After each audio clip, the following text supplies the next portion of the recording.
जब बच्चे घर में भी अगर उपद्रव करते हैं तो ज़रूरत होती है उन्हें एक डांट की। और हमने कहाँ ये कहा कि अब हम उनके साथ नहीं हैं। सरकार में आने पे दायित्व तो बढ़ ही जाता है, इससे तो इनकार नहीं किया जा सकता है। बीजेपी विधायक निकी हेम्ब्रम हमारे साथ है। विधायक जी, शिक्षकों पर लाठियां चलती है, वो भी आपके कार्यालय के बाहर। देखिए, जब बच्चे घर में भी अगर उपद्रव करते हैं तो ज़रूरत होती है उन्हें एक डांट की और उन्हें समझाने की और एक शांतिमय वातावरण में बैठ करके उनसे वार्तालाप करने की।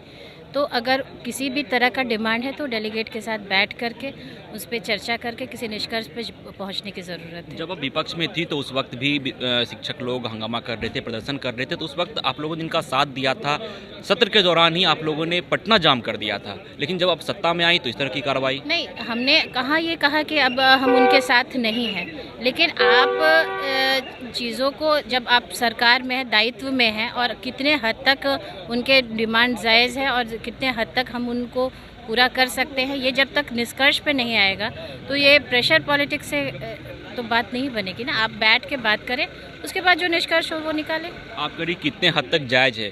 इन्हीं शिक्षकों के लिए आप लोगों ने भी लाठियां खाई थी। आपके कितने नेता ऐसे थे जो लाठियां खाएं, मृत्यु भी हो गई, लेकिन आज आप कह रही कि जायज़ है या नहीं, निष्कर्ष निकलेगा? निष्कर्ष निकलेगा जब सरकार में आप नहीं रहते हैं तो आप डिमांड के लिए प्रेशर देते हैं। जब सरकार में रहते हैं तो आप डिसीजन मेकिंग के पोजीशन में रहते हैं। तो डिसीजन मेकिंग में जब आपके सामने जो विचार आएंगे तभी तो आप उस पर कोई डिसीजन लीजिएगा ना। आरोप ये भी लगता है कि नीतीश कुमार जब साथ आ जाते हैं तो आप लोग के सुर बदल जाते हैं।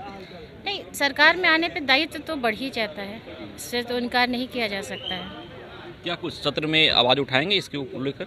अब देखते हैं पार्टी के संगठन के तरफ से क्या निर्णय आता है और इस पर क्या निष्कर्ष निकलता है, उसके बाद ही आगे की पर विचार होगा।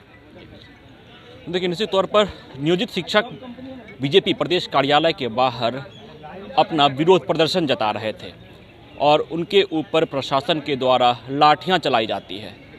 एक वक्त था जब बिहार में महागठबंधन की सरकार थी और बीजेपी विपक्ष में बैठी थी। उस वक्त शिक्षकों के हक के लिए बीजेपी सड़क पर उतर गई थी। जब सत्र चल रहा था उस दौरान बीजेपी ने पटना को जाम कर दिया था, डाक बंगला चौराहा को जाम कर दिया था। कई बीजेपी नेताओं के ऊपर भी लाठियां चल गई, एक बीजेपी नेता की मृत्यु भी हो गई।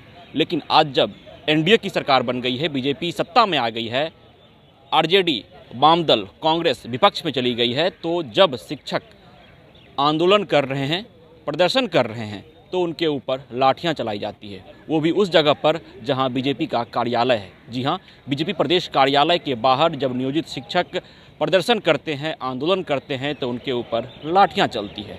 तो बीजेपी का कहना है कि हम लोग सत्ता में आ गए हैं, अब हम लोग इम्प्लीमेंट करेंगे। जब विपक्ष में थे तो प्रेशर डालना होता है, इसलिए हम लोगों ने उनका साथ दिया था।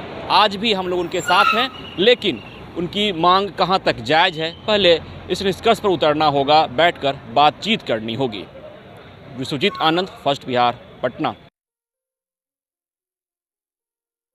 ये लो, मुंह मीठा करो। आज मैंने अपना जॉब छोड़ दिया, अब हम पूर्णिया वापस जाएंगे। जॉब छोड़ दिया है? मतलब ये घर कैसे चलेगा? हम करेंगे क्या? और माँ बाबूजी क्या बोलेंगे? इसलिए मैं एक और मिठाई का डब्बा लाया। अपने बिजनेस के लिए लोन अप्रूव हो गया। अरे लोन अप्रूव हो गया वो तो ठीक है, लेकिन पूर्णिया में हम रहेंगे कहाँ? अपना घर भी तो नहीं है वहाँ। इसलिए तो एक और मिठाई का डब्बा अलग से लाया हूँ। हमने पूर्णिया में घर ले लिया है, पूर्णिया के ई होम्स पैनोरमा में। पूर्णिया में पैनोरमा ग्रुप लेकर आए हैं ई होम्स पैनोरमा। बड़ा घर, आलीशान जिंदगी और अत्याधुनिक सुविधाओं के संग। अरे अरे, अब क्यों मुंह मीठा करवा रही हो? क्योंकि हम घर वापसी जो कर रहे हैं। घर वापसी की खुशी पूर्णिया में ई होम्स पैनोरमा के संग। ई homes panorama, luxurious lifestyle redefined.